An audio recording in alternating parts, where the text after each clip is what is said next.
We're gonna have some burgers now. Oh, it smells like summer. It does smell like summer. It does. Not bad for indoors, eh? Yeah, Chef Matt Basile, who's here representing Bix today.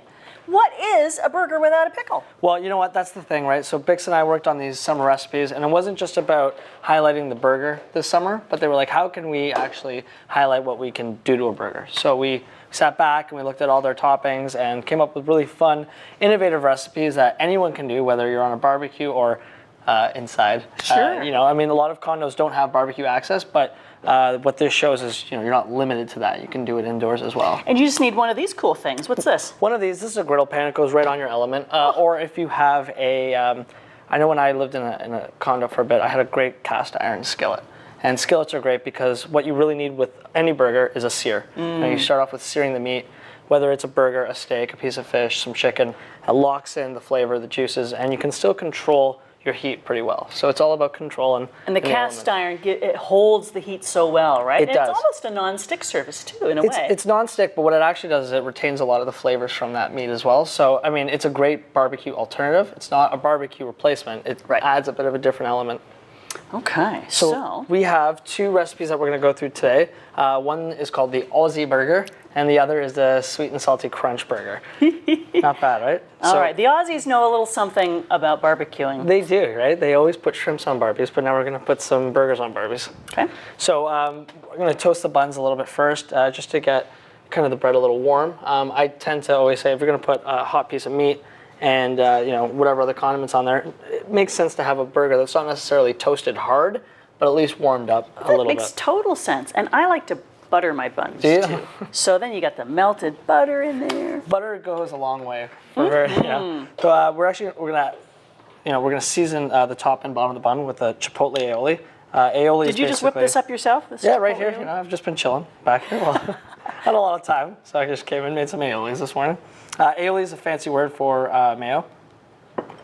And again, gotta have a little mayo with your burger. You have to, right? So the purpose of all these ingredients, everything actually does have a purpose, right? So the pickle adds a bit of a crunch and a tanginess. You know, the aiolis add a creaminess.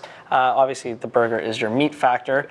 We're going to throw some grilled pineapple on this burger as well. So what's great about grilled pineapple is there's sugar in the fruit, which caramelizes quite nicely. So there's a bit of a nice char. So those brown marks, that's where all the flavor is. That's where all the flavor is. And then we're going to top it with a fried egg. And what's in the burger itself? Did you season it? well, when I do, it depends, right? So when I go to a butcher shop, I ask them to just grind me a combination of chuck meat and brisket meat at coarse ground. And they run it through twice. You have a nice coarse ground meat that you can then season however you want. I just do salt, pepper, paprika. Those are my three main staples whenever I'm seasoning a burger. All right. And then you form your own patties. So we are going to throw some pickles down. These are the sandwich savers from Bix. I love that they're already sliced. It is so tricky to slice a pickle. Especially that thin, right? Yeah. Like this is just a perfect slice. And I do the X so you know exactly where you're going to land your burger. It's like, this is the launch pad, or the landing pad rather. Yeah, you'll have to turn those burgers way up. It takes them a while. Turn those way up here. Okay, so and then what we're going to do is we're going to do the same to the top end. Throw a pickle up there. And the sandwich savers are a dill flavor, right? They are, yeah. There's a bit of garlic, bit of dill in there. Okay. And what I really find is you don't necessarily have to use 4 pickles, but I find at least 2 because it adds that crunch factor. And like I said, the X, you're covering one side of your bun to the other versus just kind of, you know, randomly placing them on the bun. That's right. Get a little pickle in every bite. Exactly, right? And then the beets. Now, beets are making a huge comeback. I remember as a kid, I never used to like beets. And now recently, I think I eat beets at least twice a week. And they provide a really earthy flavor. They go really well with beef. It brings out a lot of that beef texture, and it just works really well. And because they're pickled too, there's a tang associated with it. Never would have thought of Never that. would have thunk it, eh? No. We're just changing burgers here. We're on the fly, so I'm just going to give these a quick little flip. Okay. And so this is pretty much set up, so we can actually jump to the next burger as well. Okay. So same idea. Bun's going to go down, just going to warm that up. This is the sweet and salty crunch burger. And same kind of concept. We're going to blend textures, flavors, and pickled items to kind of make one harmonious burger. Now this is the done burger. Correct. And you've got See some chips up there, huh? potato chips in the burger. I think the best part about that is that we left the chips whole. So when you bite into it, you actually feel that crunch. And then right beneath that, you have a red onion, which also has a crunch factor. And beneath that, you have the Yum Yum pickles, which is both crunch and that sweetness and garlicky flavor as well. That is, who's gonna eat? Look how big that is.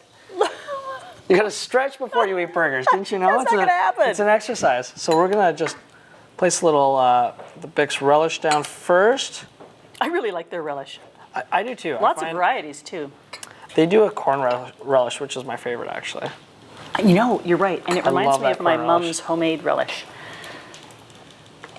Yeah, I find that's the best thing about jarred or pickled goods. It always reminds you of something that you've had that's homemade. Mm-hmm. A little mustard on top as well. We're gonna throw some of the Yum Yums down. These are the sweeter ones. These are little sweeters, yeah. I believe these are referred to as the bread and butter pickles. Which makes no sense Yeah, at all. I think it just sounds cool.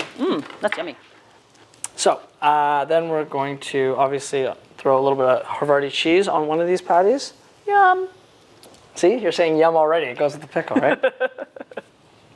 Little red onion. I actually might throw the red onion right on the grill too. Oh, okay. Just to get a little bit of. You don't necessarily need to cook the onion. You just want to, once again, char them up a bit. So. Because there's more sugar than you realize in onions. Right, and actually quite a bit of liquid too. So once Okay. you get all that out, there's still a crunch factor there, and you don't actually want to cook them. You just want to mark them. So this is that first burger we were talking about. So Oh, that's the beets. I can't wait to try the beets. and the pineapple is definitely the highlight, I find. It really changes all the different textures and the flavors as well. Did you come up with these recipes all yourself? Well, we worked together. Bix and I, we were like, okay, like a fried egg, right? So What? the purpose of the fried egg is you want to keep it nice and runny. So that way when you do finally close your bun and bite into it, that yolk runs through all the different levels of the burger and really brings out the flavor. I'm not going to have any lipstick left after this segment, am I? I can't believe you came out wearing lipstick. They should have prepared you back then. Oh. Like, all right, this is a lipstickless segment. All right, so that's the Aussie burger. And then we're just gonna get this one right here. As soon as this. So this has the Havarti cheese on it. Okay. Forgive me. Oh, it's all good. It happens. And let's add some more pickles. More pickles. More pickles. I've discovered some new things to do with pickles, which we'll talk about in a bit. And let me know if maybe this has been done for years and years, and I'm only just now cluing in. Grilled cheese sandwiches. I love pickles. Right. See? Yeah, There you go. See? I stole it right from you. Stole your thunder, your pickle thunder. I still have one more. Oh, okay. Let's see if I can guess that one. Nachos. No, but see, there you go. We'll have lots of pickle ideas to share. That's Very cool. amazing. So now we have two great burgers here, all with different ingredients. Like I said, you can customize these however you want, but for these specific recipes, you go to bix.ca and they'll highlight the sweet and salty crunch and the Aussie burger. Which one should I try first? Well, I think you're eyeing the potato chip. All right. Now I'm going to crush them. Is that okay? That's the point. Yeah, Oh, okay. that's why they're there. Ah! And that's the best part. You can hear the crunch when you push down. Here goes. I don't know how I'm gonna get through this one. This is kind of a. Oh, that's great. That is fantastic. I love that you got pickles on both sides of the burger. I'd never thought of that before, but you're so right. That makes all the difference. Well, because then you're getting that flavor on both top and bottom, right? That's amazing. I'd say get in Yeah, here, that but I egg- think I've already made quite a mess with that. Well, there's another burger recipe that we'll talk about in a few minutes, and then maybe some other cool things that you can do with pickles. More with Matt after the break. Stay tuned. I might as well get rid of all my lipstick. I'll race you. Oh.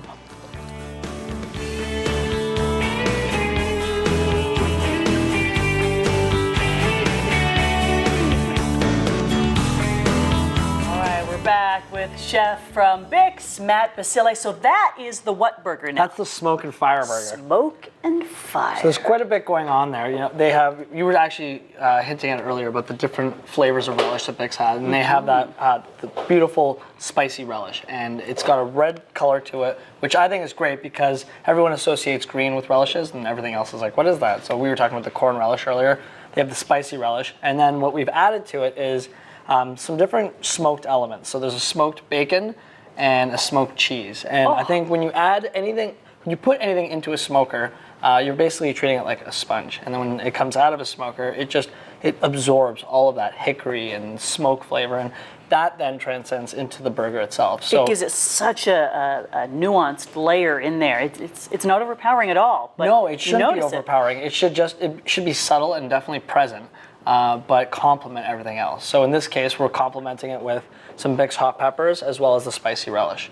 Cool. And it's on an onion burger. So And again, it's on an onion bun, right? So it's the onion bun. I actually used to eat these a lot when I was a kid because they sound fun. It's an onion bun. Onion bread, yeah, sure, why not? Right. So once again, that onion looks quite smoked as well. So there's a lot of that smoke and fire going on in that bun. And all of these recipes that you saw today, the delicious, the smoke and fire, the crunch, The sweet and salty crunch, and the Aussie burger. Aussie burger. At Bix.ca. It's all there, plus so much more. Thank you so much. Thank you so much. Delicious.